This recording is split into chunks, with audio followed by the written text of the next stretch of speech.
So I know what you're all about to say. She's finally wearing a different outfit. Yes. I'm well aware that I have been missing off the interwebs in general and YouTube particularly for an extremely extended period of time, and I can only apologise for that. Life got crazy. Like, what is time? What is social life? I know none of these things. So today I thought as a comeback I could give to you my April favourites.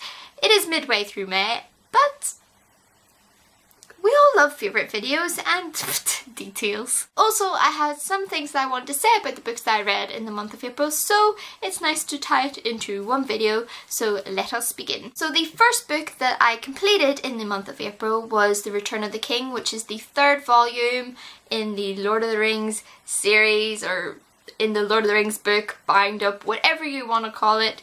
I have done a complete video on my thoughts and the opinions of The Lord of the Rings, and I will link that down below. And since I've made an entire video about this, I think we have not a lot more to say about it, so we shall swiftly move on. The first thing that I completely read in April wasn't actually a book as such, but a graphic novel. That graphic novel was The Complete Mouse by Art Spiegelman. This is a historical graphic novel based on the accounts from Art Spiegelman's father during his experience of the war, and particularly in the concentration camps, both Birkenau and Auschwitz. This really brought up the interesting question of, does war change a person, or being a prisoner of war in particular, does that change a person in their personality, and does it affect the kind of person that they become if they get out of the war, if they survive it? And in fact, his father was a representation of that, because his father was both somebody that you could feel sympathetic towards whilst also being dislikable,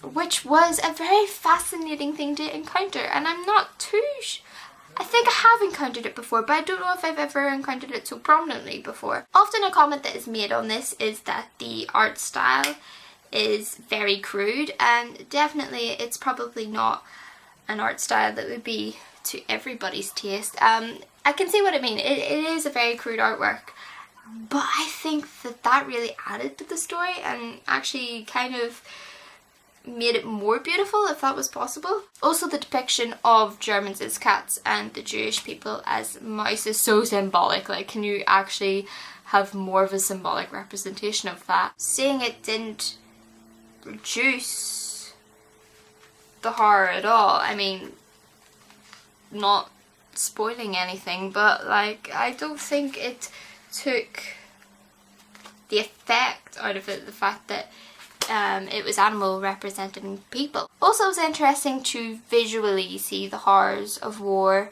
The crude style definitely helped towards that, because it didn't make light of it. It didn't try to fluffy cloud over it. It still was very brutal. And also very interesting, it was interesting to see of what life was going to be like for those after the war, and also the guilt of being a child of a survivor of war or from concentration camps.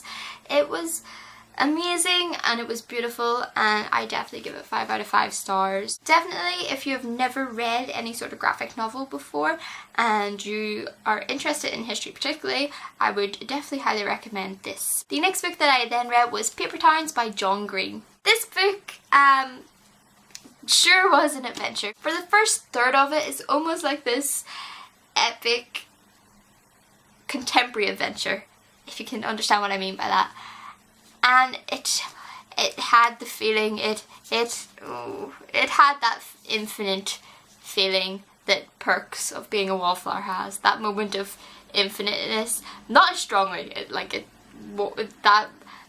doesn't come close to that feeling, but it was very, very, very similar to that. However, the complete rest of this book is completely different entirely and becomes almost investigative and crime-ish kind of novel as Quentin goes on this big search for Margot. And Margot herself, again, similar with this, was a character which I both loved, and I did love Margot, but at the same time she was quite dislikable. And I loved that fact that she was both things. It definitely brings up questions about genuality of individuals and genuality of friendships and about ourselves as individuals. And it was really fun and interesting and it was brilliant and I had fun reading it and I give it 4.5 out of 5 stars. Oh no. Oh no, it's up there. I didn't bring it down. Oh no.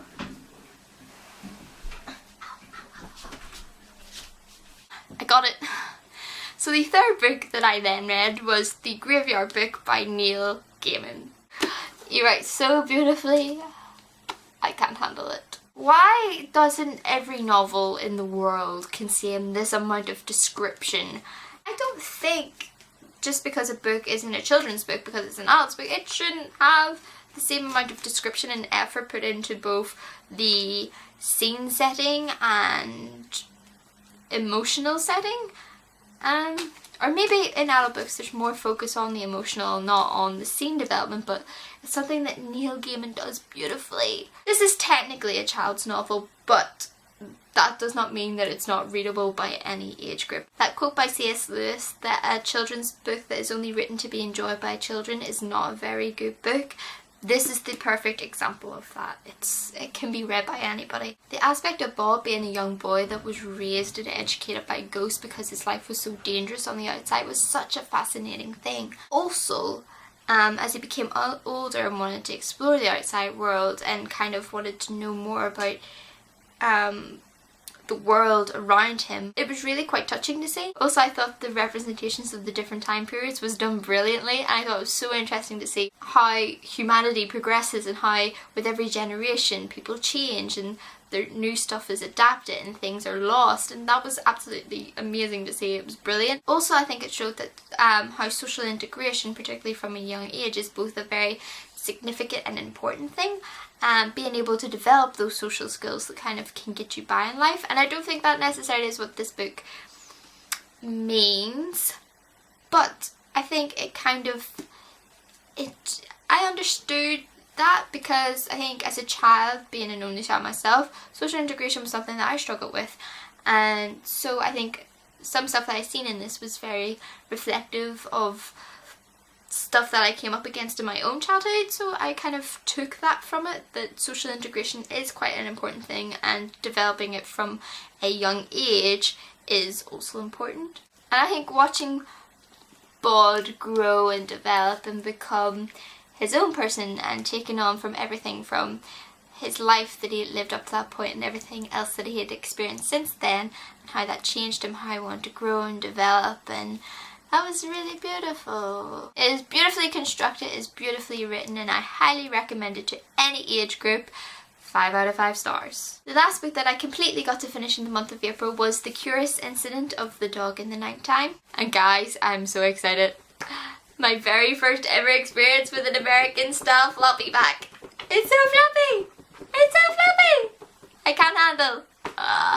All books should be made like this.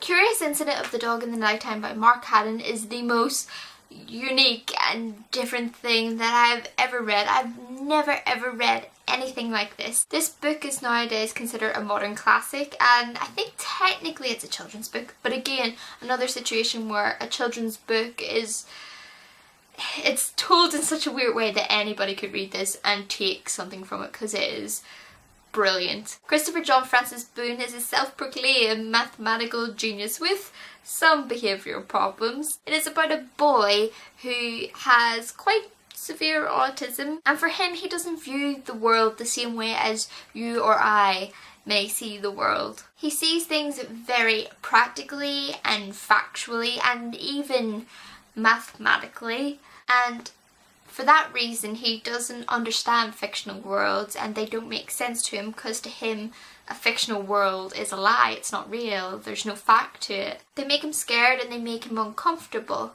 However, he does love things that are based on fact. Therefore, whenever his neighbour's dog is killed during the night, he takes it upon himself to start up an investigation to see who has committed this crime.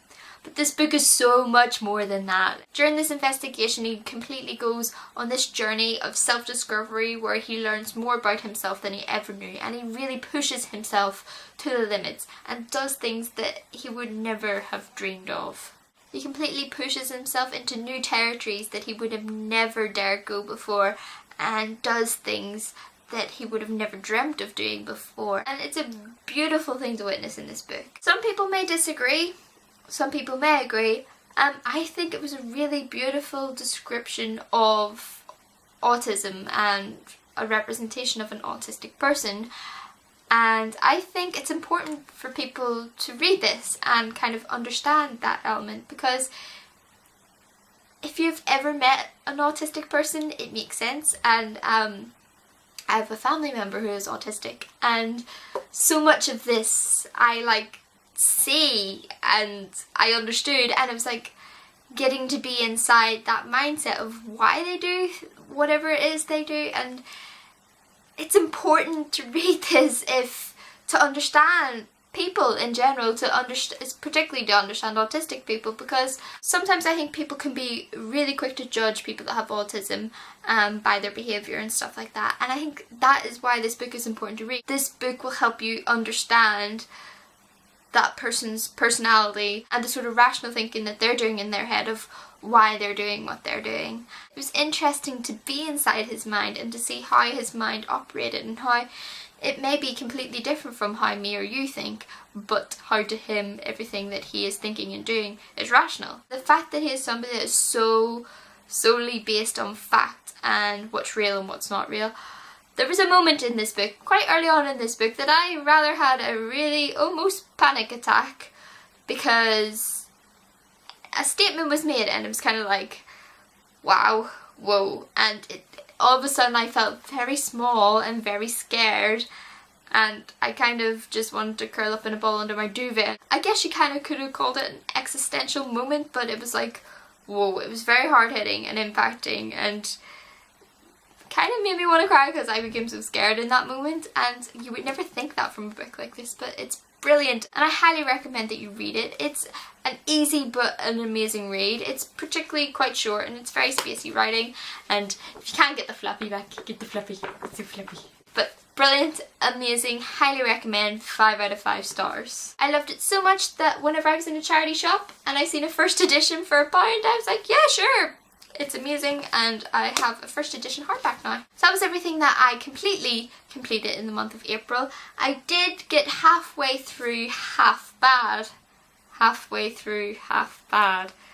But I didn't quite get it finished in April. I got it finished in the beginning of May. I do have things to say about this book, but I will save that for another video. I don't know if I'll do a separate review or if I will include those opinions in my May wrap up. Watch this space. If you would like any further reviews on the books that I have mentioned, please do let me know in the comments below, because I do feel like I would maybe have more things to say if I thought about it properly about these books. It's just been a while since I've read them, so I kind of just threw everything at you, and I apologise. I'm back, and I will try my best to be more consistent. I apologise that it's taken me so long to sit and record, but I'm here now and it's okay. And yes, so leave down in the comments below, let me know if you've read any of these books, or let me know what you read in April, because it's been a while since we've talked. If you did like this video, please do give it a big thumbs up, and if you would like, please do hit the subscribe button and join our little family. You'll be most greatly and warmly welcome. And until the next video, guys, bye bye.